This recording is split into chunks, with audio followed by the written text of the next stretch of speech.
Monday now. This is our last day in Seoul, and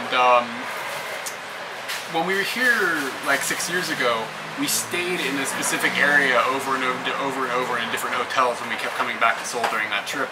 And in that area there was this little like convenience store type thing that sold little sandwiches that they call toasts here that were something that I got like obsessed with. I was like, this is amazing, amazing stuff.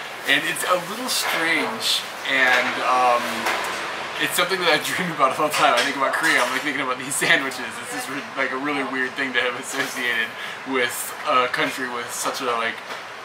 Not fond of kimchi, but certainly loves exactly. sandwiches. Yeah. Like they have like such a strong, distinct like flavor they use in a lot of their foods, and like I've associated their cuisine with sandwiches. So we had a little bit of trouble finding this place. So we were using the internet yesterday and like looking at like Google Maps and like going down the street and like, because we couldn't remember exactly where we stayed, and we were like looking at a picture of a temple and we were like, okay, it was near this temple, and like eventually Katie somehow with like some sort of magic found like this place that we ate these sandwiches at. So we figured out where it was. We came here this morning for breakfast, and this is the sandwich. So a couple days ago when we first came to Seoul, we ate some sandwiches as well. So this is kind of a thing that happens. So I'm not completely off base thinking sandwiches are a thing here. So these are made by just some like nice old ladies, and you can like walk up on the street and see how them cooking and everything. And like I said, it's just sort of a convenience store. It's weird. So you can look inside and I see cheese. Yeah, there's cheese, egg, ham, and then if memory serves me, there's mustard and jelly in this, which is the weird part. And then of course they taste and they toast the whole thing. It looks like it's buttered pretty heavily. And yeah, this was about $2 or something like that.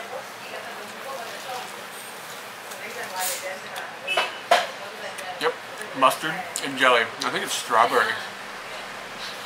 I don't know why. It works together really good. This is one of my favorite things I've ever eaten. It's like so ghetto. But yeah, there's just something really, really banging about the mustard. You don't expect it, and somehow it really complements the rest of what you're eating.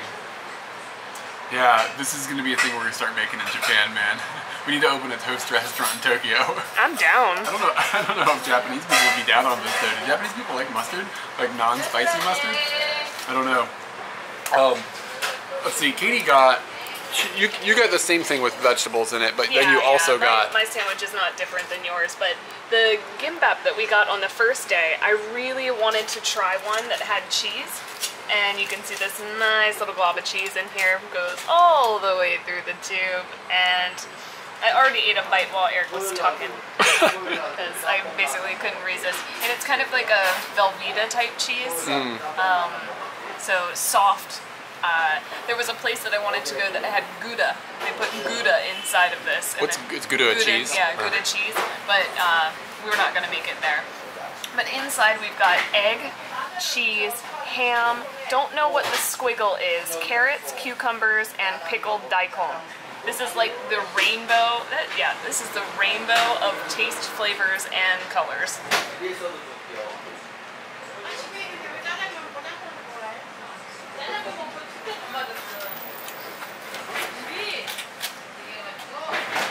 You know what it needs? It needs mustard and jelly. Hold on, I got an extra. Alright, it's time for breakfast.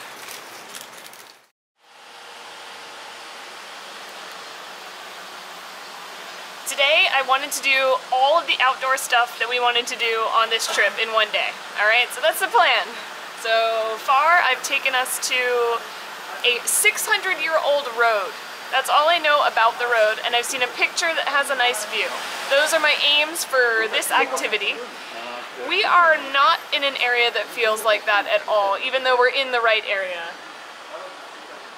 Kimi here, she's much more posh than ancient. And the shops here are more upscale than ancient man. Yeah, I mean, let's just get her dressed as Beretta. And she's wearing a Chanel bag. I don't get it. Maybe they were Koreans are posh, like their history is just posh. I can feel that. I think that might be true. I didn't know people were calling it a money box, but kids got all these ideas nowadays. You talking about that ass? I think they're talking about the money box. Oh. Dirty mind. Bring your money box over here, girl. Work that money box. Lemon China's hanging out with us today. After going through all the posh stuff, I started to wonder if maybe the whole area had turned into a posh area, but if you can see the background, we're starting to see things that look a little more outdated in a good way. It started to get just a little bit more rustic and I don't know ancient, how to just man. yeah, a little more ancient. And then I saw this. I don't know what you call the water drains, or I don't know, but this is the drain that the water comes out of for this house. I've never seen anything that cool in that regard. And then also behind me, there is this big tower, and at the top it has kind of the bowl with the 3 little steamy vents. And back when we came to Seoul for the first time, we thought that meant hotel. And we didn't really know. Sometimes it meant hotel, and sometimes it meant people looked at us really strange. But now we know that that means like a sauna or like an onsen, a hot bath place. But to be fair, it often did result in a hotel. It often did result in a hotel, so everything taught us, oh, it's a hotel, except for like 1 or 2 times where they look at you real funny. Yeah. So that tower, that means you might have a bed here. Or a bath. Both are good. I think I know somebody who might like a bath. Is it lemon? It is. He's fine. He's clean. I don't know if we've made it to like the best viewpoint, but we've made it to a viewpoint, and it is surprisingly spectacular because I didn't think that we'd get a good view because of the weather, so I'm pretty happy about that. But what we can see in this view is old meets new. So up front you can see these amazing rooftops that are just like clay tiles, and you can also see this temple just hanging out in the backdrop there. But if you look a little bit farther, you can see the young city of Seoul. Not only can you see those things, you can also see nature. And in nature, you can see the dragonflies like roving around. There's a tree over here that seems to be like their frolicking ground. It's like the Hachiko, like meet your friends at Hachiko. That's where you go to meet everyone on Friday nights, like Dragonfly Friday night. But they were everywhere and just floating around making friends. Our guidebook is in Japanese, and where we're going is in Korean. So when I was looking at the guidebook, I basically was just like, is that picture interesting? And the picture that I saw was of a guard.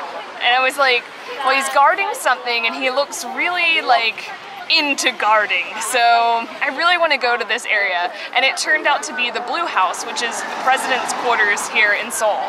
And sometimes a picture can just take you to a really cool place. This area has lots of trees, and you can see the wonderful hills in the background, which are just so a big part of Korea for us. Across from the president's house, like directly across, you can walk right into a gigantic temple complex for, I guess it's a palace. It might not just be a temple. I think there also might be a palace here. But what I realized as we were walking in is that every culture has their copy and paste, where you feel like there's one here, but it looks just like the one I saw on the other side of town. And that's kind of how the temples are starting to feel. And I think that people get templed out, even here in other places, so we might be a little templed out. But what is it in America though? Strip malls? You get strip malled out? You get strip malled out, or you get highwayed out, where you just get tunnel vision. I think I'd take these temples over Walmart. Oh, for real, yeah. I'm a bit tired of Walmart, huh? But I realized that I haven't seen a pond like this, with all these lilies and lovely little koi fish floating around with this structure right in the middle that just looks fantastic. I don't think this is anywhere else. These grounds are actually pretty cool. Like in addition to having that pond with all the lilies and stuff in it, it's got a bunch of buildings that feel kind of like castles and stuff do in Japan, where they're these big wooden structures and they've got like these little walkways and stuff. And like if you come around here, like you kind of, sometimes when you come to places like this, you feel like you're not allowed to go places. A lot of places are roped off and stuff, but it seems like you can just kind of go wherever you want.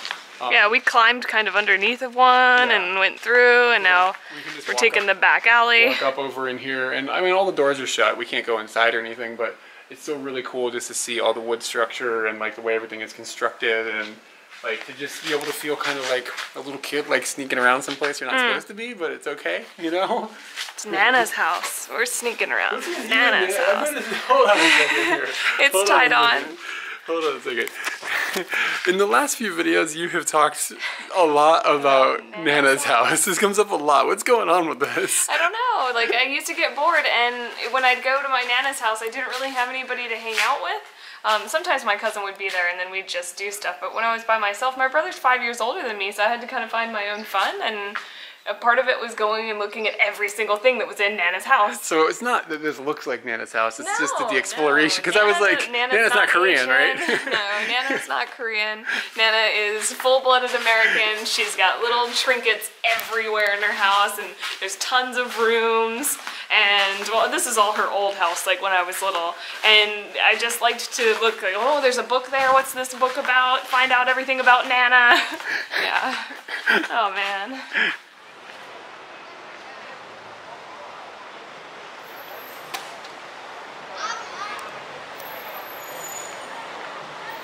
What the fuck?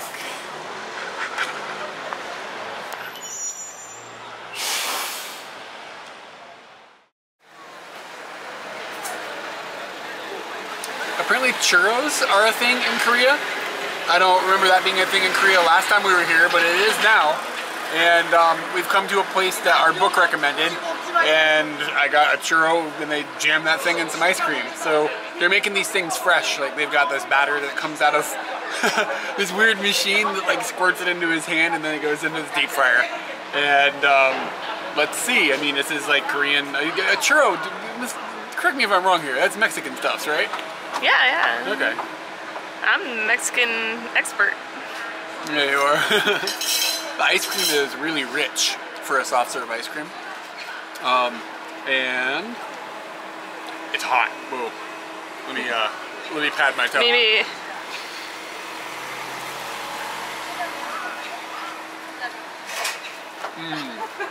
That was a good decision that I made to pat my tongue. The outside is really hot. The inside is like soft from the heat. And it's like, yeah, I mean, it's like I'm not a churro expert, obviously, but the outside is crunchy, the inside is soft, and it's like a little bit sweet and a little bit cinnamony. Uh-oh, here's a word I can't say. Cinnamony? Is that a word? I really like the way that you did it. Cinnamony? Yeah, there we go. Oh, you messed it up. Cinnamony. Yeah, just put a lot of N's in there. Everywhere more N's. If I had to, if somebody put a gun to my head and was like, you have to spell cinnamony, I'd be done. I'd lose it. It'd be over. C-I-N-N-A-M-I-N-I. You think so? Cinnamini. Cinnamini. Yeah, this is fun. And it was like $3, $2.50, something like that. So, I mean, it's a little small, but I think for the quality, it's probably worth it. We're just kind of walking from one area to another, and there's like kind of like this overpass, and I'm not sure, maybe there's a train around here or just a highway or something. I don't know what it is, but there's this set of stairs, and underneath the stairs, this guy has got this little like guitar repair shop that he's like, I mean, it's like under stairs. It's like this little narrow thing that's like maybe 2 meters wide, and you can look in here and you can see that there's like guitars being worked on and like pieces of guitars and like stuff hanging on walls, and like it's just weird that it's like it's under the stairs, you know what I mean? Like, that's not usual, this little shop. And he's got a digital sign and everything he's got going on. And then over here he's got like a refrigerator, and in the refrigerator are guitars and ukuleles. That's a first for me. I walked past the 7-Eleven, and outside the 7-Eleven they've got all of these packages that looked like what we use to refill our shampoo in Japan. Like you buy this like pouch and then you refill the regular shampoo bottle. And I was like, what is this? And I was looking at the labels. I was like, one's lemonade or something, and one was cranberry, and there was a what's that guy called? Not pomegranate. Pomegranate. Yeah, pomegranate. And then I noticed, I was like, okay, so maybe these are drinks. Like, what am I looking at? So then I found one that was iced pinkberry. I was like, what the hell's a pinkberry? So I was like, okay, how much is this thing? And it was about under $1.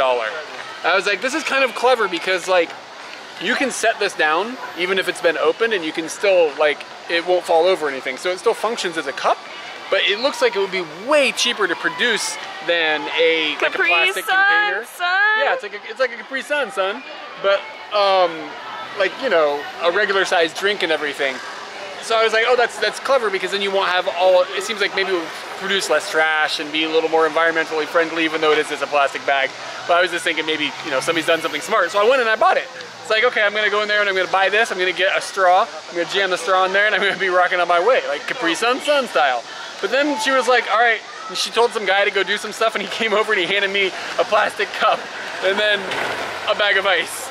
So like, if all of this is happening, why wasn't it just in a plastic container like normal in a refrigerator? Instead of, it just seems like we went in a weird circle here. But I've got my pinkberry jams and I am dedicated to it. So I'm going to go ahead and do some mixing here. I'm gonna open my bag of ice up and pour my ice in. That seems like a lot of ice. They've perfectly measured it, 7-Eleven. They did. It looks like it's been like, is that all gonna fit? I don't know, man.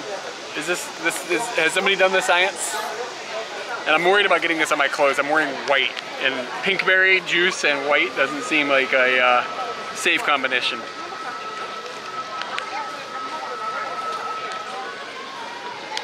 Well, that's about perfect. Yep. You know what? I think that you could use this footage for your resume as a barista. I'm having trouble with the top though. Uh-oh, I'm not gonna film that part. So they don't put tops on at bars, so you don't have to be. That doesn't have to be part of your repertoire, right? I don't know, but I wouldn't admit fault in any way. All right, pink berries. Here we go.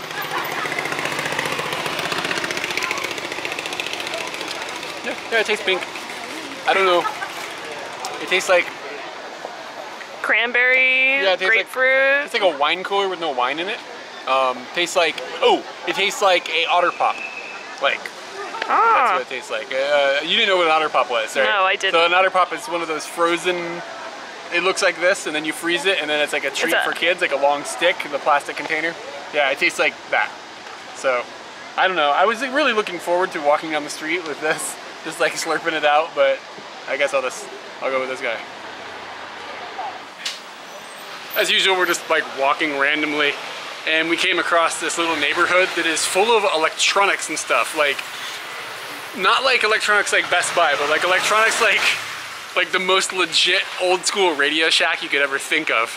Like, you could build like robots or like the command center for like a submarine or something with things you can find in here. It's hard to find things like this even in Japan anymore. Like Akihabara used to be like this, but it's not quite like this anymore. And it smells like burning electronics and soldering irons and stuff. Like, it's got, the whole neighborhood has got this smell to it right now. You don't normally get that sort of experience out of like a neighborhood full of electronics and stuff. It's really, really awesome. I really think this is a great place. And we came from like a kind of like a little touristy area. Like, we just walked through and we were just kind of like, man, this is boring. And we got to this and we're like, wow, industrial electronic place is amazing. It's a real made in Korea moment. We've been walking through this electronic neighborhood for like blocks and blocks and blocks. It just keeps going. And it has evolved a little bit where I'm seeing things like karaoke machines and like speakers and some televisions and stuff. But there still is quite a bit of just like, you know, build a robot stuff's going on here too.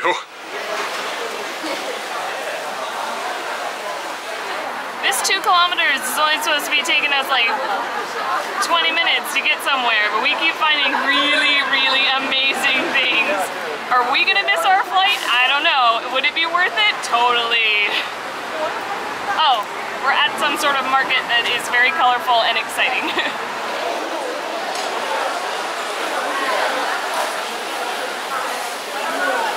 Part of the fun of being in Korea is like trying to find things. I don't know, fun. It's fun when you're not on a time crunch, but we're kind of on a time crunch because we're worried about our flight now because it took us forever to walk over to this area that we were going to have dinner. So we kind of hoofed through a bunch of neighborhoods. There was like a fabric neighborhood and a shoe neighborhood and like just all this really amazing stuff. There's things that are very distinctly Asian, like in different Asian countries, except for Japan. Like Japan has kind of like a lot of this, like a whole bunch of things in one neighborhood. It's just sort of like melted out of Japan and turned into more Americanized style stores. So it's really fun to walk through like areas in Seoul that have these like huge areas dedicated to just fabric or just shoes or just electronics or whatever. So back to the fun part about this is we can't read like anything in Korean, so we have a hard time of finding stores sometimes. We're looking for this restaurant and like just looking at this wall of signs all around us, just like trying to make sense of any of it. So like we basically just take this Korean that we've got written in our little magazine and then we try to match up the shapes. But it's pretty overwhelming when like there's tons and tons of stuff around you. So I think Katie might be asking somebody for help, but hopefully we're gonna find this because what we're looking to eat looks pretty interesting. A couple of minutes passed there and Katie asked a few people to help us find this restaurant because we just walked around this block and we were like, we can't find it, we can't find it, we can't find it. This very nice lady essentially just walked us straight to it and was like, ta-da, here it is. And it's a pretty cool looking place. The decor is almost like chipotle, whatever. And like with like metal type of like these metal panels exposed and I don't know, this has that feel to it. And they're gonna bring us this big thing of deliciousness that I'm gonna just save to surprise everybody with. And in the meantime, I tried to order blueberry Korean alcohol stuffs. Soju. She was like, no, get the grapefruit. I was like, all right, I'll get the grapefruit. So give it a try. I don't know if I've had the grapefruit. We've had this. What's it called? Soju? Soju? Soju. Soju. Oh, okay. Look behind yourself. You see the kanji? Is that Japanese for bird? Yeah, it means chicken, I think. The strokes look a little off, but maybe it's Chinese, or maybe I'm just, I don't know. I don't know the exact stroke order of it. All right. So I was supposed to pour yours first. My bad. So since I poured this one first, I'll give it to you. I don't take the other. Wow, you definitely cleared that up. Clear that up. Hold on. Maybe I can get both of us. Give me a shot? I don't know. I don't know, but it's okay. What do they, how do you say kampai? I don't remember. I don't know. Yeah? Korea. Korea. You're a monster. I was supposed to drink the whole thing? I'm just gonna enjoy it. It's pretty good. I'm a monster. It's pretty good. I'm a Rick is what I am. Yeah, you drink two more of those, you're gonna be a party. No, I'm gonna be more Ricker. Ricker. Do we wait? We wanted to get cheesy. I've never really inhaled chicken like this, but it's kind of fun. We've definitely got a lot of cheese. And that's the reason why we came here, is because it's cheese time. Eric got that pizza yesterday, and all I could sit there and think was cheese, cheese, cheese afterwards. There's a layer of corn on the bottom, so really? My nose is filled with corn. Whoa. And lots of chicken in the middle, like a whole bird is in there. Like seriously, there's a whole chicken in there, right? Yep, and it came out really, really fast. I can't believe how fast it came out. Oh, it looks really good. One thing that I do want to show that we were really excited about was over here. They have daikon, and you can dip it in salt and pepper. And we hadn't seen salt and pepper in a very, very long time when we came to Korea. So that's why we actually frequented chicken hofs like this. We just wanted that salt and pepper and that It just tastes so darn good. I don't know when we're allowed to jump into the chicken. So we're gonna mix a little bit and we'll be back. You're gonna be given a spoon and chopsticks. So I'm gonna use these to try to get something out of here. The bird is a rotisserie bird, so it's just been hanging out in a machine all day. They said it was a Korean bird too, like specifically. Yeah, Korean bird, domestically raised, and also it was just done today. This is like probably one of the freshest birds we've ever had, and I'm just gonna cheese it up. What's happening over here? All the best things are happening over here.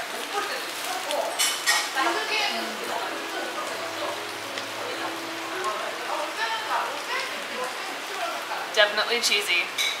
I like that they added the corn. The chicken to me doesn't taste as rotisserie-esque as like I expected, but it's definitely fresh. Definitely just perfectly cooked. I guess I was expecting smokiness, but I'm completely fine. Is it dry? I mean, by appearance, it looks like it might be a little bit dry in the way that it's been cooked. Is it dry, or is it still got a little bit of moisture to it? It's still got a little bit of moisture to it. I actually like dry chicken, so I'm not a really great judge of that, but I would say that it's not like bad. It hasn't reached like bad levels of dry, which are fine for me. This is just a glob of cheese. Is the cheese legit? Oh, really hot. So I've had a little bit of this, and I think that it's good, but the bird is a little bit on the dry side. I love it. The way it's prepared, I think that's the intended thing that they want from it. It doesn't have a tremendous amount of flavor in the actual meat, but when you complement it with the cheese and the corn, it's pretty good. They also have provided us with a sauce over here that we're assuming this is for the bird. So I'm gonna try this again. And it's like a honey mustard and wasabi. Honey, yeah, exactly. It's honey, mustard, and wasabi. Honey sauce wasabi. mixed together. And that is panty dropping good. Like, that is a very, very good sauce. I'm going to be finding honey mustard and wasabi and mixing it together at home. And maybe putting it on my sandwich with the strawberries. We keep digging and we keep finding new things. There's apparently rice on the very bottom of the hot plate. And at this point, I don't know if we were supposed to mix it up more or not, but at this point it's fairly toasty.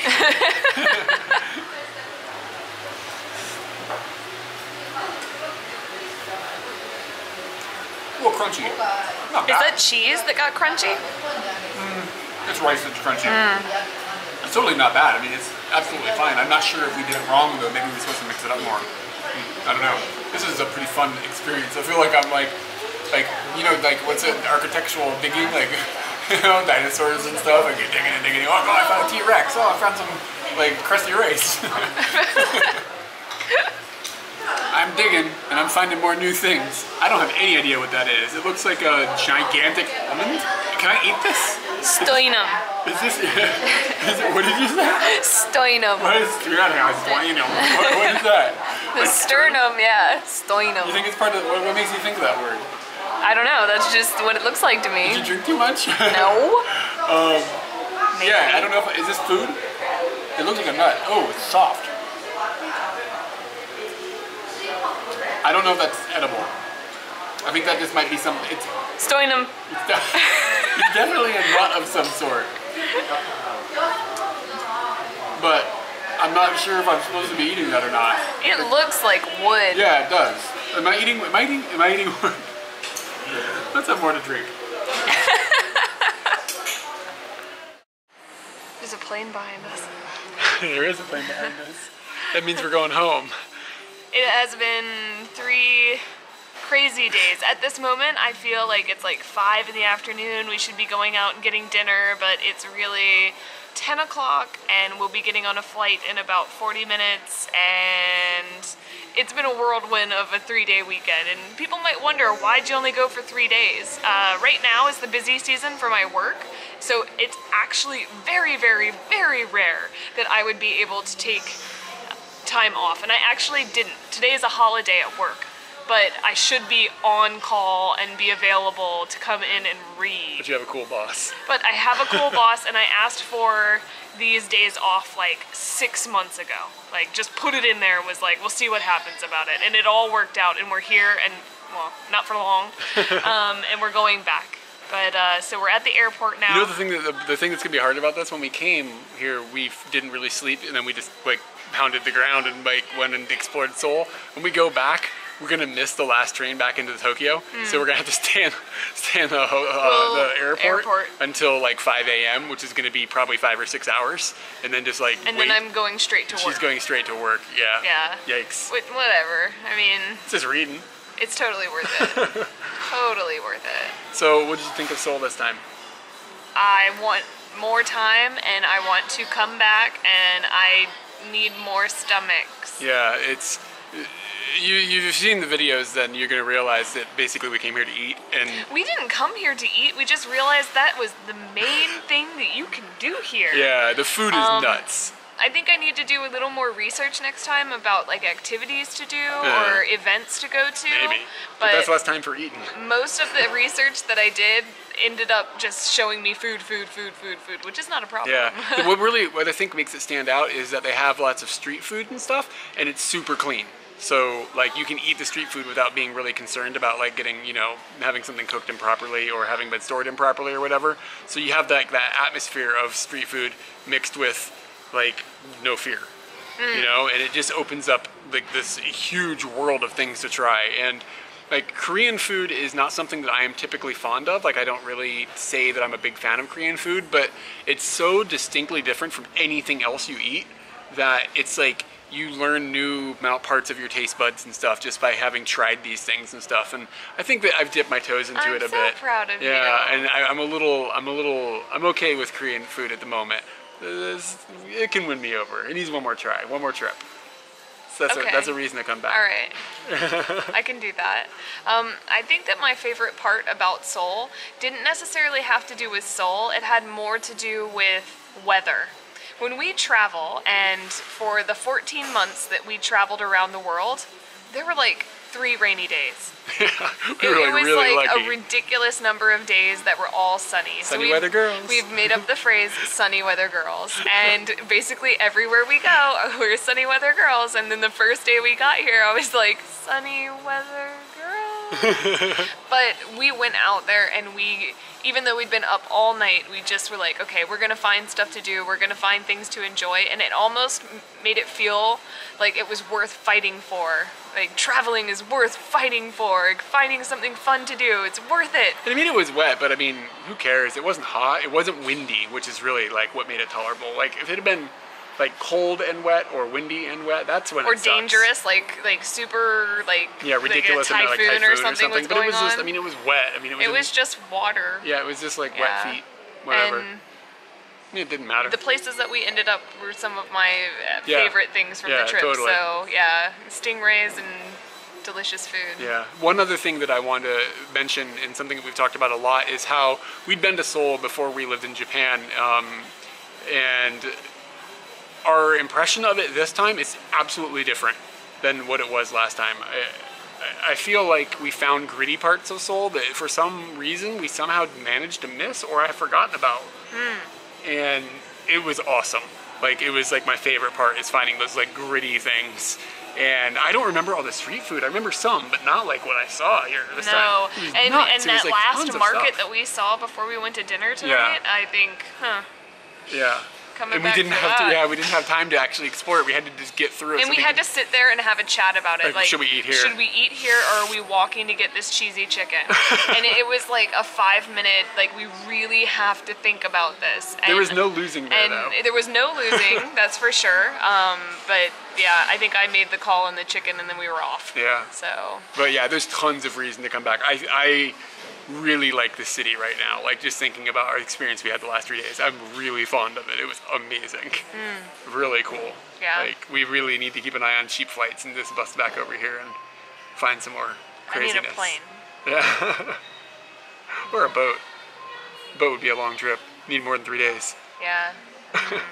Probably can't work that out. Need a plane.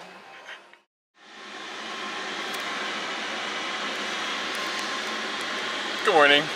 We made it to Japan, and then of course, like I said before, we didn't have we couldn't catch the last train to get home. So we've been just kind of hanging out in the airport, and by in the airport I mean at the airport, outside on the observation deck where we slept. And now the sun is coming up, and it's pretty cool to see the sun come up over the airport. But I have to admit that little cubby I slept in, really not that comfortable. But check out this.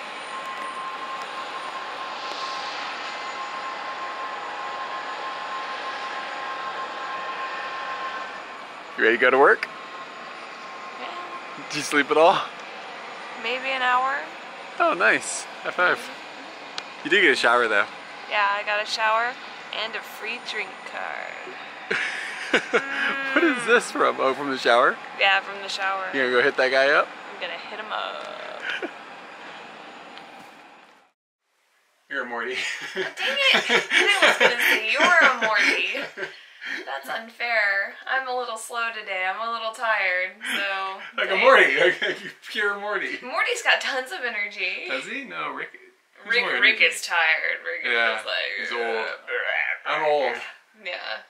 But that makes you the work. You're the Morty. Yeah, I would honestly say in most cases. Yeah. Mortying around. Yeah. So that was the end of Seoul.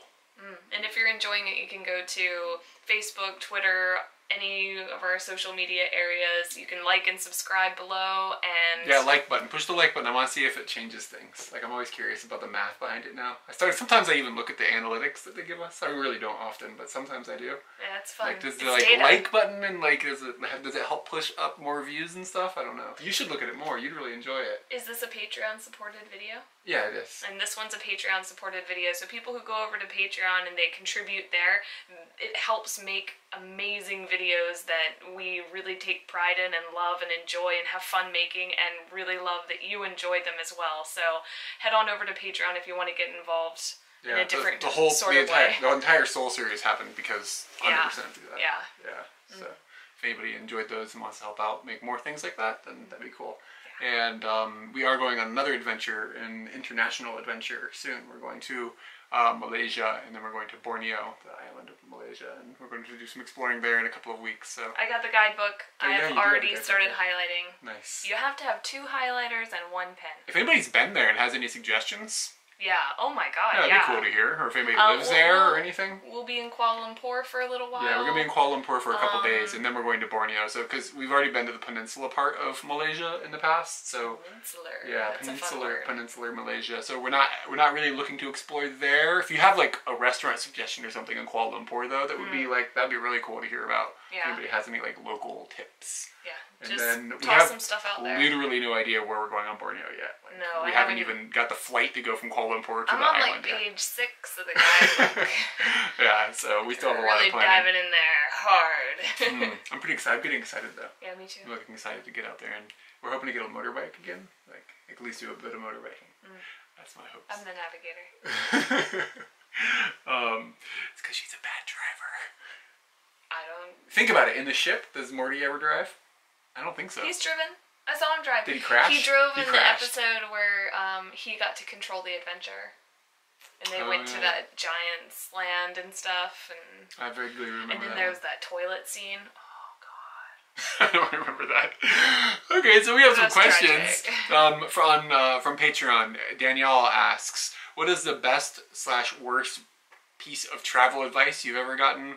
And she said she refers to a girl that she went to Ireland with that brought a bag that was too big, and it was just a burden to carry around this giant bag. I got my best. I got something that's very related to what she said, and we are light packers, to put it lightly.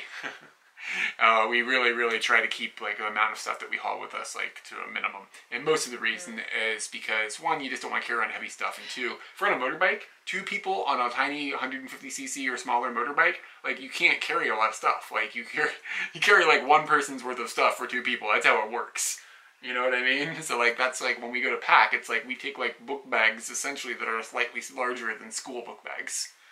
When I went to Hokkaido, I had a really small bag, like, and I was out for 5 weeks, like, with nothing but this one little bag. That's all I took. And the reason, I guess, at some point somebody had told us that when you pack everything that you need, and then look at it and take everything out, and then pack it again and look at it and take everything out, and pack everything, like take things you know, cut it down. Like do you really need 3 pairs of jeans? No. Like get rid of 2 pairs of jeans. Now, you know what I mean? Like, jeans. Now you're looking at like jeans. Maybe they're too heavy. Like maybe you should bring something else. Like gonna dry already? Like really look at what you have and bring as little as possible within the realms of like safety and necessity. Which is, if you've never traveled before, hard to decide on. But now it's pretty easy for us, I think, and that's this instinct. Like I look at this, I'm like, no, I pack in like 10 minutes. Yeah. We can pack pretty darn quickly. Yeah, electronics can be a little more complicated because we have this video series and stuff, but even that is pretty lightweight, like the way we do it. I honestly can't think of anything worst. You think about that. I'm going to talk about my best. Okay. Right. So I gotta think of a bad thing somebody's told us? Yeah. I can think of stupid things people said. Yeah. But I can't think of anything that was like, here's advice, and then we followed it, and we were like, oh my god, that was really bad advice. The best advice that I ever got was in regards to moving to Japan. This, I also feel, goes towards traveling in general. This coworker that I had, I didn't realize that she had been in an army family, and she said, go there and stay there for a year or more. Try to do 2 years. Like, you won't know a place until you've been there for a while. And I honestly have sat there and thought to myself, that's really great advice. And since we've been in Japan, if I had stopped at 1 year, I think about all the things I wouldn't understand, and I'd go around the world pretending like I knew, and I didn't know. I mean, we've been here 5 years. I still, every day I see things or think about things or societal things or whatever. I'm like, oh, that's interesting. Like, you know what I mean? Like, we have friends that have lived here for 20 years that are still kind of like, I'm mystified by certain things. And there's that mystification is going to stay forever. I would say that at 2 years, you could stay or leave. But at 1 year, I would never, don't do that. And then I think about, like, when we talk to people about places that we've gone, and I say we were there for 5 weeks, or we were there for this many weeks, and they're like, weeks? Like, really? And yeah, we were there for 2 months. As long as you can stay in a place, stay there. Yeah. Make it as long as possible. That's important. Yeah. That was the best advice I ever got. And I was totally ready to, I thought we were going to leave Japan after 1 year. And I was totally ready for that. And then after I hit the 2 year mark, I was like, that was really good advice. And it's not only like you adapting to the place, it's like you adapting in the place, like yourself, you becoming more of a person, I guess. And like, you know what I mean? You get through that romance period of like, you first come to someplace and you're like, oh wow, or you get through that scared shitless period. The scared part or whatever. You kick through that stuff and it becomes like normal life. Yeah. That's pretty good. I guess I can't think of anything specific that's bad, but you get a lot of times where you're like, oh, I'm going to go blah, blah, blah. And people who think they know about things are like, you shouldn't go there, it's dangerous. Like, I hear that all the time. Like, we're like, oh, we're going to go to, like, Vietnam, or we're going to go to the Philippines or something. And people have got this image in their head of what the place is. And like, oh, you can't go there. You can't do that. You can't do that. Yeah, it goes along with the same thing, like, don't drive there. Oh my God, we're going to get a motorbike there. Everywhere. Well, I mean, that's everybody needs to make that decision. Yeah, everybody needs to make that decision for themselves. But don't let people that don't really know what they're talking about tell you whether or not you should go to a place or not. Like, or the things you should do there, because your tastes and your abilities and you are completely different from everyone else. And I'm not saying like completely negate anybody's advice, but like try to contact. I mean, it's the internet, you know. Try to contact somebody who lives in a place if you're actually worried about it. You know what I mean? Like, before we went to Myanmar, there's all these, like things on the internet about, like, how Myanmar is really dangerous and how, like, you're gonna get killed by bandits and like all this crazy stuff, and like the U.S. at the time when we went, the U.S. like advisory, whatever it is, the travel advisory thing for the Foreign Service or whatever it is, it was like, don't go here unless you need to urgently. And I ended up talking to a guy that lives there, and he was like, no, it's fine. Like, you don't worry about it. Just you don't go in these places that are like, you know, the army, the Myanmar army tells you not to go, and you'll be fine. And then we went there, and it was a brilliant and incredibly safe. And then on top of that, we had so many people saying, you'll never get a motorbike. You can't get a motorbike. Yeah. It's impossible. Don't even try. So we tried. Yeah. And we got a motorbike, and we went on a great little adventure on that motorbike. It was really amazing. That's a really good example of don't just blindly listen to people. You try to find out from people who know what they're talking about, like for real. And I guess that's more, travel advice. I don't know. Yeah. Do we know what we're talking about? I mean, don't trust me. I might just be talking out of my... Trust yourself. Go on the internet. Find out stuff. That's past the people who don't know what they're talking about, like us. And then we've got a question from YouTube. Naviiell. It's like Danielle, but it's Naviel. Naviel with two I's. Naviel. And Naviel asks, I got a question. That's what I read that exactly as it's written. I got a question. I love that. Where do you think the most beautiful places you visited in regards to both nature and architectural buildings are? First off, this is going to be the first things that pop off my head now. If you ask me tomorrow, I might have different answers. But natural beauty, it's really hard to beat Flores in Indonesia. Like, it was just unbelievable. We have a video about that whole trip that we went back and forth across the island on a motorbike, and it was just a week of absolute jaw-dropping, like, shockingly unbelievable beauty. Again and again. The first thing that came to mind for me, and part of beauty to me is about being able to physically experience it, not just visually experience it. And Erawan National Park, the 9-step waterfall, like every step you could get in and experience something and do something. I wouldn't say it was the most gorgeous thing I've ever looked at, but it was the most gorgeous, like, experience of a waterfall that I've ever had. A few hours outside of Bangkok in Thailand, Yeah. In Kanchanaburi, that was the kind first of in that area. thing that came up. Yeah, that's a cool adventure too. And it's kind of touristy, but it was still really awesome. There were a couple of really good waterfalls in Laos too. I remember like swinging, like jumping off things and stuff. The most terrified moment you've had, where you squealed like a little girl. No, that was in Cambodia. I swang on. We were at the top of this like waterfall, like had a vine or something, and I swang out over this. Oh my god! I mean, if I'd fallen, I would have bruised my knee. It wasn't bad, but swinging on this vine was like the scariest thing in the world. I don't know why. It was really terrifying. Another beautiful place is the central part of Taiwan. Going across that mountain range was really beautiful. I don't know. I mean, there's beautiful places. I can just go on and on and on. Can you think of any place architecturally beautiful? Petronas Towers for me. They just hit me in the gut. Just as a building, but can you think of any place like a whole city or anything? Because we haven't really explored Europe. So like it's really when I think of like architectural beauty, I wonder if that's going to really change the game for us. Like when I was 17, I was in Estonia and I spent a month there, and like the Tallinn was like in my memory now. Tallinn is really beautiful. When we went to the that snow village with Shirakawa Go? Yeah, I don't remember the name of it. They have like the little buildings with the hay on top and stuff. That's really pretty. Like that's a whole different type of architecture that you'd never really see anywhere else. Yeah, that was in Japan. And that was nice. pretty incredible for like a whole area to be committed to that. Yeah. I don't know. This is a conversation I could have for hours and hours. Yeah, it really is. All right. Anyway, so thanks for all the questions and everything. And keep them coming. Yeah, keep them coming. And if you hit that like button and all that stuff, that'd be really swell. All right.